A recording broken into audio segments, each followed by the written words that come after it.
right, I'm going to give this a try. We're off the beltway, so hopefully there's enough bandwidth that we won't get interrupted or cut off. So I'm on my way back. I'm headed by way of Baltimore, and I wanted to make a few stops along the beltway today. It's Sunday morning, and I'm here. I don't know if you can see. Oh, I guess it's not visible yet. Let me see. Like the little ladies, and I have a heart there that I made and my sweet grass. Guess I'll just show you. It's got, let me see if I can switch it around. Oh, there we go. So we have I found a wire on the street walking up, and so I curled that into a spiral, and we've got a beautiful unripe acorn in the middle and some dandelions that were sent to me, some fungi from a wood log on the walk yesterday, and pine cones. They're an unusual shape. They're these long, slender ones, so those are nice for the outline. And then I have one of Ella's dandelion pictures held on by a few rocks, and a nice early turning maple leaf. So, and surrounded by flowers that were dried from my flower arrangements, and then these I really love. They're called Love in a Puff. So I think if we're trying to reach out to the love of the universe, that love in a puff amid all of this sort of more basic landscaping would be good. And yeah, I'm here outside of MITRE Corporation. I'm sitting on the public sidewalk. Hopefully nobody will bother me. As I was pulling off the beltway, there was police had already pulled somebody over. There were like 6 or 7 police cars and blocking all the streets, so it's a little unsettling. But yeah, I can't imagine there's a whole lot of folks out here on a Sunday. This is a place that's under a lot of redevelopment, and I originally wanted to stop here because off in the distance, the other direction is Capital One Center, and that's Capital One credit cards. And Capital One Center, I guess this is Tyson's Corner. They've been headquartered here in Tyson's Corner, Virginia for maybe 20 years or so. And they're sort of rebuilding a planned community. And it's evidently centered on a music and arts and culture venue, because everyone knows to keep the technocracy palatable that you need the arts and culture and the frequency programming.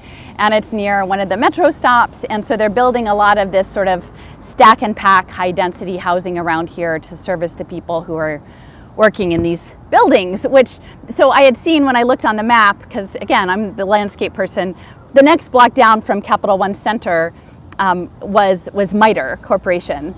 And so I'm like, well, I need to swing by there. So I pulled in, and I wanted to turn around, and I look up, and the building that direction, here, I'll see if I can show you that direction. That building up there, that's Northrop Grumman, which is one of the world's largest defense manufacturers. I think their headquarters is actually in Fairfax County, but like that whole little cul-de-sac up there, this is an entire campus of MITRE that seems to be that MITRE shares it with Northrop Grumman. And over in the distance past that Watermark Hotel, that's where the Capital One Center is. And then they're building, again, these high rises. And ironically, this one is called the 1800 Chain Bridge. And you guys all know what the blockchain and chaining things, right? And I've been reading this great book called Quakernomics. I'm sorry about the production quality here. Just doing all this on my own. My Quakernomics book, because one day I'm going to do a number on the Quakers and their social justice, good capitalism program. The premise of this book by Mike King on Quakernomics, and this dates to 2014, so like not quite 8 years old, is that Abraham Darby catalyzed the Industrial Revolution. He was a Quaker with cast iron, an industrial scale cast iron mill, and that he used it to build the Iron Bridge of Colebrookdale, I think. And so the Iron Bridge is this symbol of the early industrialization, and I think what the Quakernomics guy would promote as sort of enlightened capitalists, like the good capitalists that would make a lot of money but then have somewhat better working conditions than you might find in other places. So so having Northrop Grumman, MITRE, Capital One Center, and then across the highway, I noticed that on the way in, is in Intelsat, or Intelsat actually, which was one of the earliest commercial providers of satellite transmissions, and their website sort of lauds them, like, we were there for the lunar landing, and we were there for Charles and Diana's wedding, and we were there for the first high definition video transfer, and we were there for Live Aid, and it's all of these things that Intelsat was there for in terms of transmission and frequency. And so I have a lot of things to say, and I'll see if I can say them properly. But a lot of it it's sort of still embedded on, I still have, there's a certain subset of folks out there who are imagining that this open air geofence digital prison that's being built is somehow being built by people that are essentially not the US, that what the US is about is like, we're about democracy and we're about great things, and we would never do that. So it must be that someone's sort of taking over and trying to get at us because we're the best people, right? Like, we're the best people. And I keep saying no. Like, a lot of this stuff is built on the US war machine that started in Boston, and then it's carried over and it was further refined in Silicon Valley. It has some deep tentacles in other places, but this sort of Boston, Silicon Valley is central in terms of the technocratic infrastructure. And the Capital One center's place, so this was my introduction to Capital One when I was doing my research into pay for success finance. And I had a contact out there who was in meetings, who had a heads up that these pilot programs were taking place mostly in Santa Clara County, California. And so, at some other video, people had asked, like, oh, how do you do your research, right? And I never say, like, people aren't really dropping me hot tips, but sometimes you get something that comes on your radar and you're like, I should look into that. And then you look into that, and then it leads to the next thing, and you look into that and it leads to the next thing. So my introduction to Capital One was via the Santa Clara County Pay for Success Finance deals, which were these early pilots in both pre-K, early literacy, mental health, and housing. Accessible housing. And so and the housing and the mental health pieces had Palantir embedded in them. And then the other two were working on children, and that was sort of my focus at the time with the educational technology. And what I realized in terms of the other partners in this, because these are all public-private partnerships, and so the government and the Santa Clara County Office of Education, at least in the education ones, and the Santa Clara County, officials were making arrangements to have these deals happen. And facilitating that was an organization called Third Sector Capital Partners, I think, Third Sector Capital Partners. And the point person for that, sort of the head guy, his name was George Overholtzer. And so I look a little bit more into George Overholtzer, and what I realized is that before creating this consulting firm for Pay for Success Finance, Third Sector, he had spent quite a bit of time with something called, actually he founded the Nonprofit Finance Fund. And what he was doing at the Nonprofit Finance Fund was to essentially, make it more professional, make it more accountable, make it more data-driven, sort of set up a lot of the data-driven philanthropy that I talked about in the video Jason and I did on Laura Arrillaga Andresen. So those things were happening at the same time, and again, in a similar sphere.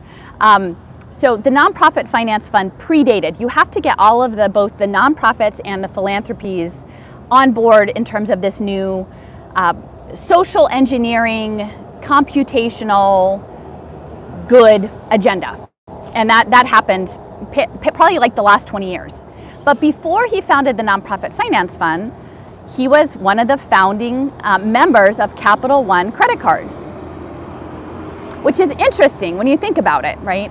And my understanding of Capital, and he was doing strategy for them, corporate strategy. And so my understanding of what Capital One did really well, and this was they were one of the first credit cards that wasn't officially attached to a bank. So we need to think of that in the context of these new lending products now in the cyberspace, the digital money space that aren't actually attached to brick and mortar banks. But Capital One was the first. And it was pre-cloud computing, more or less. I mean, this was the early to mid 1990s. And what Capital One was really good at was finding the sweet spot through their data analytics that people would maximize the amount of debt that they carried, but they weren't really angry about it. So they had really good customer service.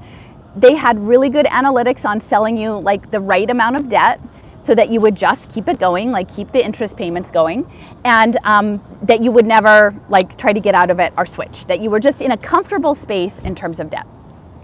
And once we start folding that into what's coming with alternative currencies, tokenized economy, smart contract life, conditional cash transfer payments, programmable welfare, the technologies that they refined are going to be broadly applicable in this new phase. And it's going to look different because what Capital One is building here is sort of a planned community, right? And they would say they've probably got stuff that's LEED certified and sustainable and, you know, transit and walkable and all these things that sound really good on paper. And, you know, I'm actually a city person. I like a city. I like walkable architecture. You know, most of this stuff doesn't look like it's going to hold up more than 10 or 15 years. It looks pretty like disposable. But like in premise, the idea of a lot of the sustainable community elements, I don't mind. Not the smartness, right?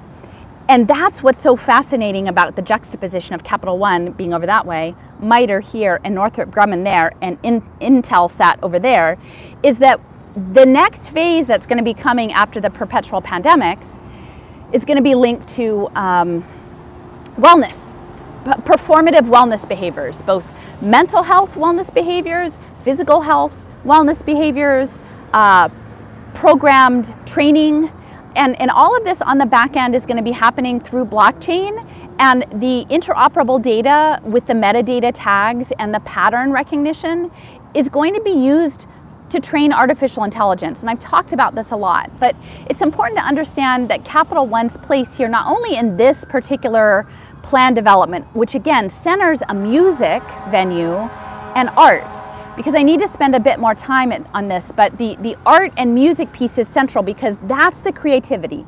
That's the imagination. That's the thing they can't quite capture. So they need to control that and sort of keep that contained, because that's the kernel of true freedom, like spiritual freedom, is through that creative process, through that making process. And so they need to credential what's appropriate art, what's appropriate music, make the influencers, control them, do the grants, hire the nonprofits to support the arts. And again, who wants to be against art and music? Absolutely not. But what I was realizing in Philadelphia was that a lot of our arts programs were promoted for their economic impact. And so that was all data driven, and it was coming out of the Chamber of Commerce. So you could have art as long as it actually had an economic impact that could be quantified and measured, which feeds back into the training the AI in the art and music. But it's not just this one small community, and I'm going to hopefully make one at least, or possibly two more stops in planned communities: Greenbelt, Maryland, and Columbia, Maryland. Capital One is all over the place, and they have a big center in Plano, Texas, which is north of Dallas, and my friend Lynn knows all about that. And so in Plano, Texas, they've vastly expanded their workforce, and they're focused on AI. So Capital One is working on AI, and I don't believe it's just about credit cards. It's something much bigger. And at that campus, they were offering summer math and science camps for disadvantaged youth in the Dallas area. And so they would bring these kids into the corporate headquarters, and again, it's, you know, a planned campus, very nice, very high end, because again, we're supposed to be training kids to want to be STEM facilitators, you know, to run the mechanical world. And what they were doing, testing out with those kids there, was something called brain tone. And these were brainwave headbands that kids would put on, and then they were supposed to think, I don't know what the prompt was, but you were supposed to make art with your brain.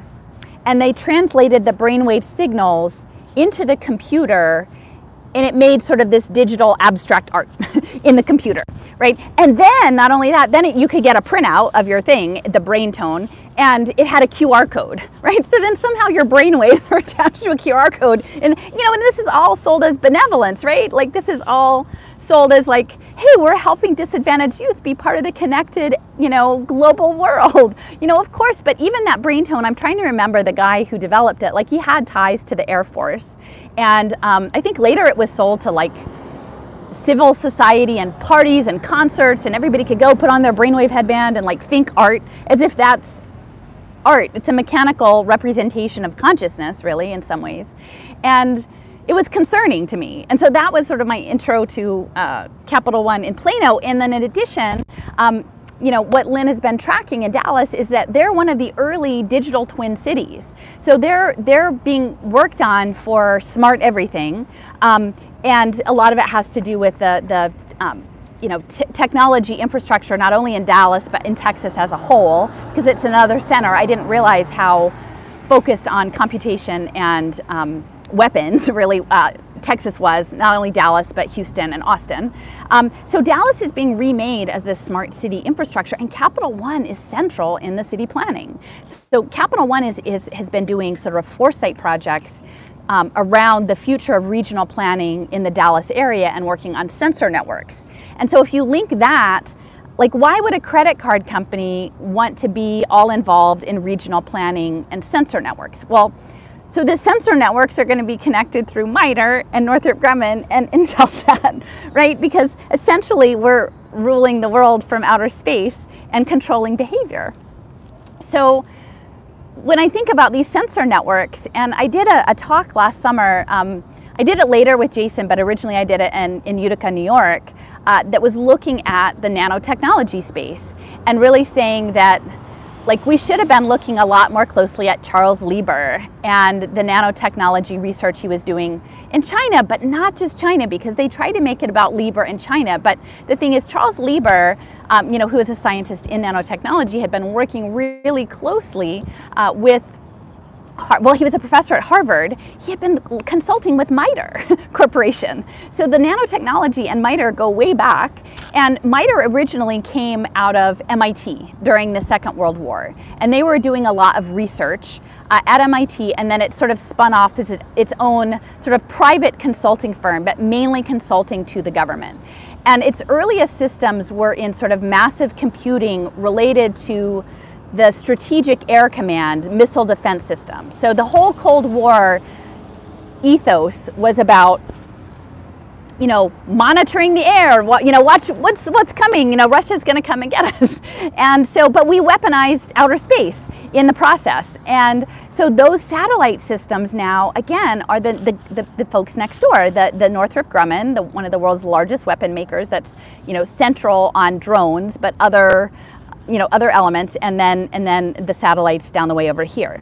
So the nanotech sensors are all syncing through the satellite systems to monitor behavior, to monitor physiology, biochemistry, all of these things. And the plan is that we will all have optimization protocols so that we will be good specimens of whatever the next phase of human evolution is supposed to be.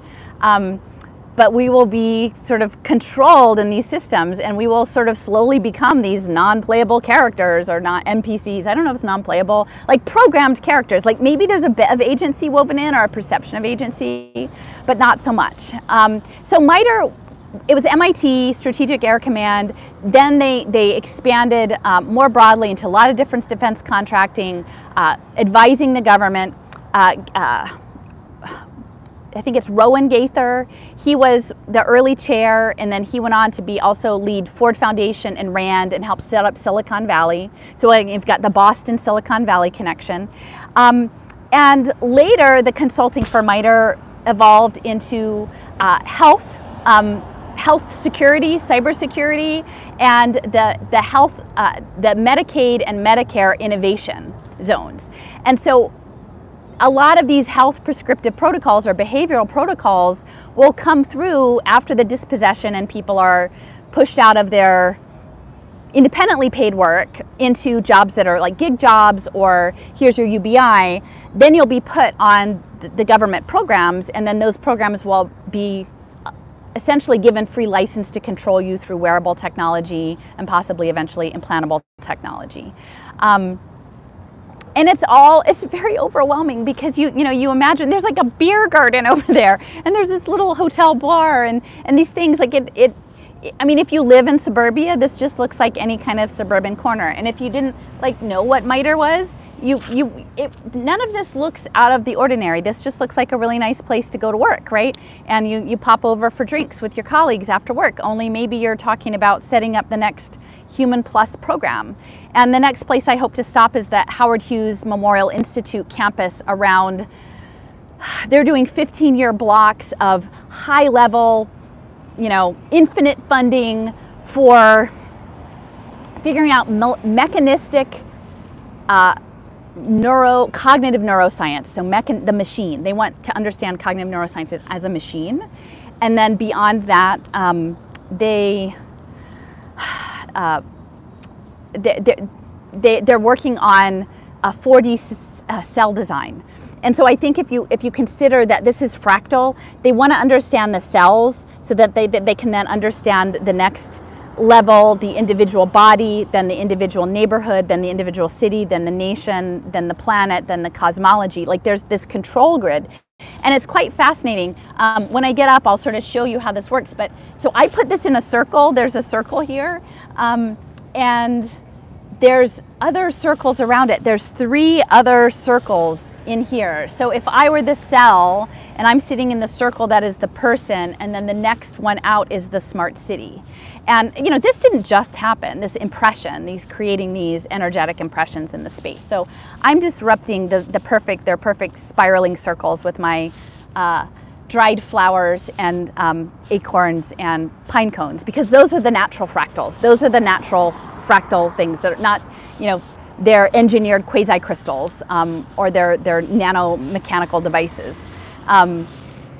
So anyway, I guess that's most of what I wanted to say. But just to revisit, we've got the Capital One Center linked to Pay for Success Finance, linked to regional planning and real estate development, that will be these opportunity zones. And I think usually how it works is that they'll have someone who, you make it nice for affluent people, and then you offer to the poor people. So you get a prototype that looks really super deluxe, and then you strip it all down to crapoly stuff and you push it on poor people. So I think once they get the selling points for these planned communities, sustainable, LEED, walkable, sustainable development goal, all that stuff, smart, of course, super smart, then you'll sell stripped down budget versions and put those all over the opportunity zones, which have been set up to sort of launder global corporate profit.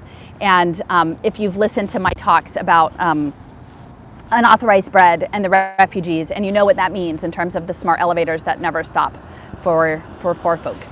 So here, so I'm gonna just put on my back, and I'll show you around a tiny bit. So again, we've got okay, so we've got the hotel. You can't see the Capital One Center, but it's over there. Then and look, the Intel sat. It's got a big flag, so that's not China, guys. That's not China. That's big U.S. flag on that building, the satellite building. And then we've got Northrop Grumman. I might just walk up here a tiny bit just so you can see. And again, it's so lovely, right? Like, who want to have their kid go to go to MIT and learn about AI and swarm intelligence and making the world a great place, right? And that's the story that's sold. Oh, sorry, let me put this down. That's the story they sell everyone, right? Who wouldn't want to, oh yeah, by the way, it does mean that you have to go work for a defense contractor that's going to run the prison planet. But, you can go out to lunch and, you can wear jeans on Friday or something like that. That's, let me see. I'm going to walk all the way up so you can see at least see the sign here. Hopefully I don't get called for jaywalking. It's a Sunday, so I don't imagine there will be that many people out. But let's see. Oh, look, see, here's the beer ship garden. So you can self-medicate after work at the beer garden. you know, and this is it. You know, how many people do you know who, you know, go to work in these office parks? And, you know, it's not the business of anybody in one of these cubicles to see how their project fits to the other projects. You know, that's what's so hard. No one's supposed to know, and it's right out here in the open. It's right here, and this is a public street, right? Like, I drove up the street, and then I'm realizing, like, oh, well, there's the guard towers. You know, and I did this in Austin. You know, I'm doing this places, and you could do it too. You know, I suck at production, and I don't know how, I never did this before, but we have to actually tell the right story. Because if what you're telling the story is that we're waiting for some planned invasion by China or some, you know, the cabal or what have you, you're going to have totally missed the point that we built it ourselves. It was built, you know, it was ramped up in World War II. A lot of, you know, again, it was ramped up in the Cold War. Some of this stuff, you know, the Northrop Grumman bought Westinghouse Electric. And, you know, in Westinghouse Electric, you know, that goes back to the 19th century in Pittsburgh and all the smart cities. So it didn't come out of nowhere, and we have to sort of take responsibility for knowing it. Now, I don't know how to stop it exactly. It would be not fair for me to imply that I knew exactly how to stop something this big. But somebody has to start talking about it. And we have to start talking about it en masse. So you can see here, here's the circle. Do you see the line? The circle going around here. And again, I think it also has to do with time and spirals. You can see this circle. So again, I guess I'll just finish up here. But these are the little ladies. You know, we made these. This is our answer for now, the placeholder till we get our act together for something bigger. But we don't consent. Not because we don't think that there are ways of living better on the planet, and not because we don't think that people shouldn't have opportunities, better opportunities to be healthy, and that people shouldn't have opportunities to work. And like, this stuff is taking away everyone's agency. It's taking away everyone's, and again, the model is the Indian reservation, guys. The model is the Indian reservation. So if you're one of those people who's in Oklahoma talking about this, I want you to let this sit on your heart, what this is, right? I want you to understand that the Intel SAT is US flag. This is a domination culture. It's a domination culture wrapped up in pretend do-gooderism. And so we need to actually figure out how, outside of these systems of technology, applied sociology, engineered ethics, to actually go back into our own hearts and do it right. Like, these crutches, like pretending that we're gonna be better people if we just have the right technology. I mean, I remember arguing with people at the University of Pennsylvania, these professors, when talking about this Goal Mom app that Pierre Omidyar's wife Pam developed. And I said, you're not solving poverty with a well-timed nudge for single moms on Medicaid. You're just not. Like, that's not the answer, because this is planned poverty. This is planned poverty, and then the people who are raised up to go through the programs to run the managerial class, they will work in these places. They will stay at these hotels and they will work in these places, but there's not going to be many of them. And this idea, part of the reason I'm out here today is I have a young adult child, and I'm going to go down insisting that they have other options than to be a manager of this prison. And what the choices that they make, those will be their choices. This is the choice that I'm making. And I'm holding space for the world to be other. That we can start to heal it. We can see it. we can start to heal it, and then we can work to find a different ways. So thank you, Ella. The revolution will not be tokenized. Dandelion manifest, keepers of natural life. All right, off to the next spot, guys.